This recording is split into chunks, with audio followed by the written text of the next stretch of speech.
Joining me today to talk all things health and fitness is a real good guy on and off the racing track, Craig Lowndes, mate. How are you? Hey, good, thank you. Now, everyone will know you, mate, from obviously being a great racing car driver, but people probably don't appreciate what goes into getting in the car before you actually race. Well, it is. It's something that's, it took a long time, I suppose, for people to recognise that we actually do have to be fit.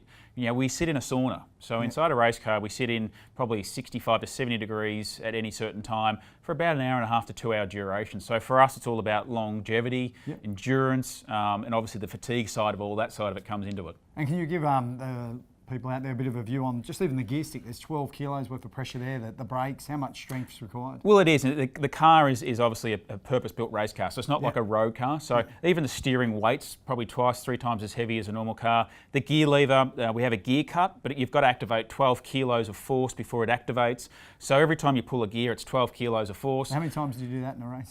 Anywhere up to 35 times a lap. Wow. So we do sort of 70 laps. Forearms. Good forearms, and always a little bit like a tennis player. Our left arm's always stronger than our right, but it's also obviously the brake pedal. The pressure to actually stop the cars physically, it's about 80 to 100 kilos of force every time you're punching the brake pedal.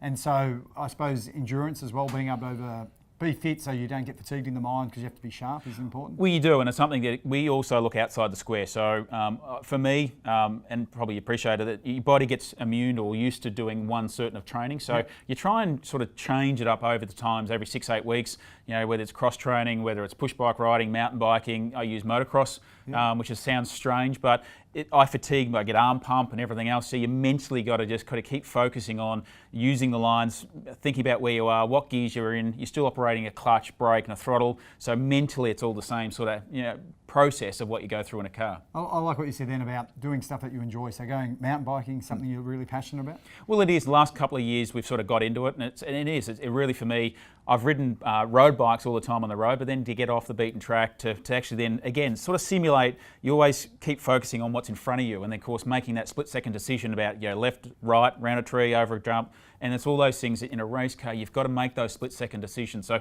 again, just keeping that mind sharp all the time. And the gym doesn't play a huge role, but when you're in the gym, you do purpose exercises, I suppose. So you don't just do bench press and bicep curls. And no, unfortunately, we got to make sure we're not too big in the car. So we actually got to weigh in at the start of the year, and we do an average driver weight.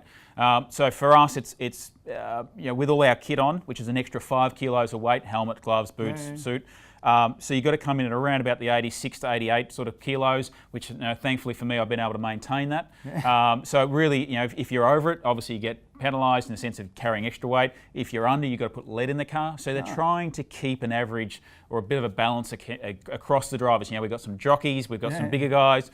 So trying to keep it a bit even keel. But for us, it's all about having enough core strength, enough upper body, because literally we do sit in a seat. So again, your lower back, you've got to make sure that your posture in the car is good. The ergonomics in the car, we've actually inlined ourselves now with the brake pedal. And again, you appreciate it when you're doing a leg extension, you're pushing straight. So now we actually put the brake pedal lever basically in line with our right leg. So actually the throttle pedal now is offset because there's no weight to that, but there's a lot of force that goes straight through. Very interesting. So some great insights there from Craig. Everyone out there who's listening today, if you think you can be a race car driver, good luck, because I don't reckon I could do it. Thanks, mate. Cheers. Thank you.